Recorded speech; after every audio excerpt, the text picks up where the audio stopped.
Hello, hello. I hope my audio is okay. Hi, I'm just gonna talk a couple things today about the mindset shift for the nurse practitioner, specifically for the nurse practitioner CEO. And I have a question. The first thing I want to know is, have you ever thought to yourself as a nurse practitioner that there has to be more than this, right? You're clocking in, you're seeing your patients after patient after patient.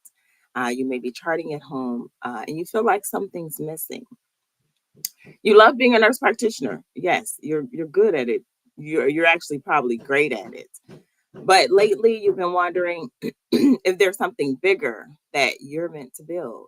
Well, if that's you, then you're in the right place. Today we are diving into the mindset shift that every nurse practitioner needs to go from a clinician to CEO. If you love your employer and have no desire to be a business owner, this is not for you. Because today, specifically, we're going to discuss three key shifts to help the nurse practitioner make the transition from CEO in three particular ways. One is to change your mindset from employee to entrepreneur, from helper to leader, and from fear to having that confidence. So let me start by saying this. You already have what it takes. The problem is not your credentials or your education or even your ability that you have. It's actually your perspective. Because as nurse practitioners, we are trained to diagnose, to treat, to educate, and to manage care. But we weren't taught. What we were not taught is how to build a business, how to lead our own teams, and how to market ourselves. This is not a gap in our ability, it's just a gap in our mindset. And so when you shift your thinking, everything changes. You stop looking at entrepreneurship like a mysterious other world or only other people can do that. That's not for me. What you do is you start realizing that all your clinical strengths that you already have, such as strategic thinking, communication, adaptability, these are all the same skills that successful CEOs use every single day. The key to learning is how to repurpose that and how to change your mindset. So, if we haven't already met, I am Dr. April Odom. I am a board certified family nurse practitioner and founder of Physicals Plus, which is a comprehensive health and wellness clinic that I've had since 2017. And I am your nurse practitioner blueprint to business coach.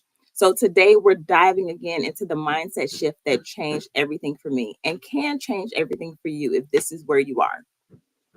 I left a full time position in 2020 with no plan, just a purpose, to build a thriving practice and a consulting business by betting on myself and believing in myself. Now, one of the things that I do is I help other NPs do the same to launch and lead with confidence. And this right here, that mindset shift, it is a foundation of everything. So, we're going to first talk about the first major shift, which is moving from an employee mindset to an entrepreneurial one. As an employee, you're trained to follow policies, show up on someone else's schedule, and operate inside of a system. But as an entrepreneur, you are the system. This transition requires a fundamental change in how you view security and strategy, right? I know this is the tough part because, especially when you've built your career around job stability, right? But the truth is, security is often an illusion. You can lose your job. I've had multiple MPs tell me how they just were displaced from a job all of a sudden, no warning. Or you can quit a job in any moment. That's kind of how I did. I quit my job thinking initially that I needed to stay with my job. I needed to hold on to that security while I was running my business. And I did that for few years. But what I didn't realize then was that real security doesn't come from a job. It comes from your skill set, your strategy, and your purpose because you, as the expert, have all of that inside of you. That you're giving that to your job. And so as an entrepreneur, that means that you decide your vision, you decide your mission and your standard. It is a big shift because it requires self-trust. And I get it. Security feels safe, right? Getting that paycheck every 2 weeks, you know it's gonna come. That feels safe. But when you change that and work into strategy, that strategy builds something that's going to last you long term. And to be honest, this is probably where a lot of us get stuck, us nurse practitioners get stuck, because we think, who am I to do this? Right. But what I always try to tell people, who are you not to build the thing that only you can lead? If not you, then who? Like, there is a community of people out there that needs exactly and only what you can provide. So why not you? Right.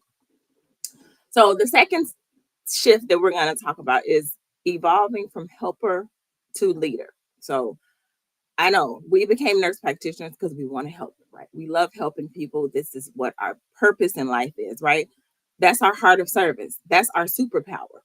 But what I need you to know is that helping is what got you here, and leading is what's going to take you further. So, because leaders create systems that help more people, right? They mentor, they speak, they build teams, and make decisions that create long term impact. You can't always do that as an employee due to multiple constraints and so many things and policies and procedures. However, when you step into leadership, you expand your reach, and that allows you to expand your revenue. You're not just taking care of patients anymore. You're creating pathways for health, for access, and for innovation. So let me say this clearly, that it is time to stop doubting yourself and start walking in your purpose. Again, if you are that nurse practitioner that knows that you want to do more or do things differently in your own way, this is for you. And the last topic that we're going to address is the elephant in the room, right? Maybe, or in the Zoom, fear, right? I know some of you are sitting on these big ideas, but you have small confidence. Why? Because you're afraid of failing. You're afraid of what people are going to think, or you think, "Oh, I don't know enough yet. Like, I got to get it perfect." If you're a perfectionist like me, I get it, because you want it. You got to have everything lined up. You got to have all the details, the what ifs, the what happens, the plan A, B, and C, because you feel like you don't know enough yet. But what I've learned, and not just as a CEO, but also as a clinician, that you don't build confidence before you act, right? You build it through action. Confidence isn't something you wait for, it's something you create by continuing to show up, by learning as you go, by staying committed even when it's uncomfortable. We've all been there. We've been novice to expert, probably more than one time, right? So we don't get, you're not just fresh out of nursing school with all the confidence in the world. You build that through your training, through your day to day, through your critical thinking skills. These are things that you learn as you grow and as you go. And so that confidence is what you're going to, continue to build upon. Every email you send, every patient you serve, that's under your own brand, that's in your own way, that is what creates impact in the world. That's the brick in the foundation of your confidence. And that's what, once you see those results, that continues to add to your confidence as you grow. So the only way out of fear is through action, right? So everything that you do adds up to help increase that confidence. And so what I want you to take from this is that you don't have to wait for permission, right? You don't have to wait for permission to be a leader. You don't have to know everything. We're not going to know it all starting out. You're going to have to learn some of it as you go. And you're going to have to use resources and use mentors and coaches and everything to help you get to where you need to go. But what I do want you to know is that you already have what it takes. You have the skill set. So, again, if you are a nurse practitioner and you work for an employer and you're very happy and you're contributing significant to that employer and you want nothing more than that, great. This is not for you. But if you are that nurse practitioner who is thinking there's something else that I'm meant to do, and you just haven't decided what that is or how to take that next step, or you had this business written down and you keep putting it off and you keep saying, I'll do it next time, this is where you shift from clinician to CEO.